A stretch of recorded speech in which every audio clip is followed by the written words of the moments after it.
Il y a des sorties où tout semble simple. Les jambes tournent presque toutes seules, le temps passe sans que l'on s'en rende compte. Et rouler devient simplement agréable. Puis, parfois, sans raison évidente, ce plaisir disparaît.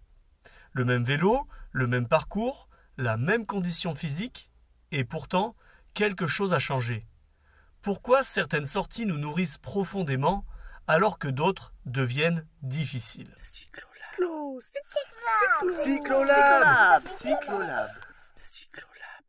Dire le cyclisme autrement.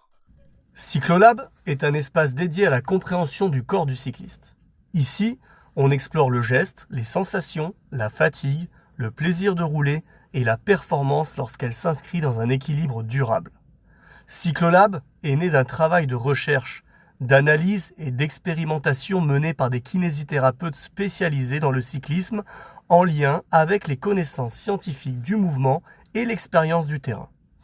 L'idée est simple, mieux comprendre son corps pour rouler plus confortablement, progresser avec cohérence et continuer longtemps avec plaisir.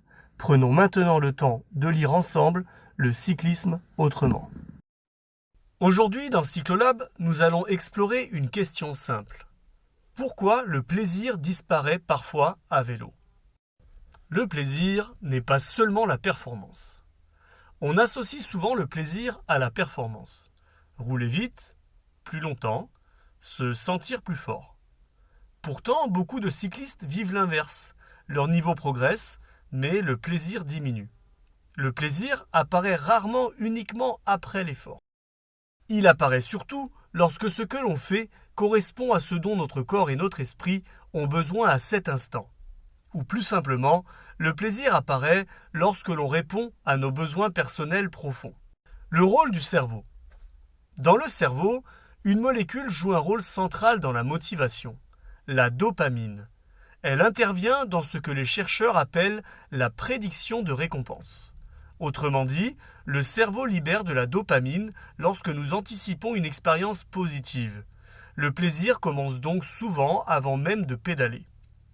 Lorsque l'effort correspond à une attente, un besoin personnel ou un objectif qui a du sens, le cerveau s'engage plus facilement dans l'action. Ces mécanismes ont été largement étudiés en neurosciences motivationnelles. L'état du corps influence le plaisir. Le plaisir dépend aussi de l'état interne du corps. Une hydratation correcte permet au système cardiovasculaire et musculaire de fonctionner plus efficacement. Même une légère déshydratation peut augmenter la perception de l'effort. L'alimentation joue également un rôle essentiel. Lorsque l'énergie disponible diminue, le cerveau adapte le mouvement pour économiser les ressources et l'effort devient plus difficile. Mais au-delà des apports énergétiques, une dimension reste importante, le plaisir de manger. Un aliment apprécié active les circuits de récompense du cerveau et contribue à maintenir la motivation pendant l'effort.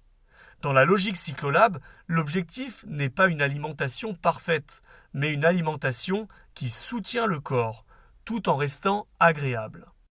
Le sourire pendant l'effort. Un élément simple peut aussi modifier la perception de l'effort, le sourire. Des études ont montré que maintenir un sourire pendant un effort d'endurance peut réduire la perception de difficulté et améliorer l'économie du mouvement. Le visage influence le cerveau. Lorsque l'expression faciale signale un état positif, le cerveau interprète l'effort comme moins menaçant. Parfois, le plaisir ne vient pas après le sourire, il commence avec lui. Les différences entre cyclistes. Tous les cyclistes ne ressentent pas le plaisir au même endroit. Certains apprécient la sensation d'appui et de puissance. D'autres recherchent davantage la fluidité et la continuité du mouvement. Ces différences correspondent souvent à ce que l'on appelle des préférences motrices. Chaque corps développe une organisation du mouvement qui lui demande moins d'efforts et procure plus de confort. Lorsque le pédalage correspond à cette organisation naturelle, le geste devient plus économique et le plaisir apparaît plus facilement. Comprendre ces mécanismes change déjà notre regard. Mais comment favoriser concrètement le plaisir pendant une sortie? Entrons maintenant dans le cabinet Cyclolab et voyons ce que l'on peut mettre en pratique. En premier temps, choisir le type de sortie. Avant de partir, choisis le type de sortie. Sortie libre, sortie exploratoire ou sortie structurée. Alterner ces formats entretient la motivation et évite la monotonie, un facteur reconnu dans la motivation sportive.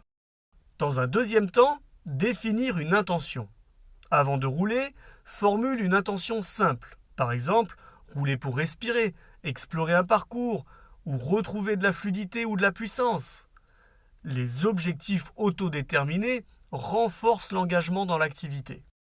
Dans un troisième temps, préparer le corps.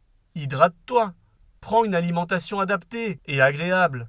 L'énergie disponible et l'hydratation influencent directement la perception de l'effort pendant l'exercice. Dans un quatrième temps, orienter l'attention. Pendant l'effort, l'attention peut se porter sur autre chose que la fatigue. La musique, le paysage ou une pensée. Ces stratégies de dissociation attentionnelle peuvent réduire la perception de l'effort pendant l'exercice. Dans un cinquième temps, retrouver son rythme naturel. Laisse le corps trouver sa cadence naturelle. Lorsque le mouvement devient automatique, l'effort paraît souvent plus accessible. La perception de l'effort joue un rôle central dans la tolérance à l'exercice. Dans un dernier temps, débriefer la sortie. Après la sortie, prends un moment pour observer ce qui a fonctionné. Quand as-tu pris le plus de plaisir ? Cette réflexion transforme l'expérience en apprentissage. En conclusion, on pourra dire que le plaisir à vélo n'est pas un bonus. C'est un indicateur du fonctionnement global du corps. Lorsqu'il disparaît, il mérite simplement d'être écouté. Dans le prochain épisode, nous irons explorer une zone centrale du cycliste, le bassin. Merci d'avoir pris ce temps avec Cyclolab. À bientôt pour lire le cyclisme autrement.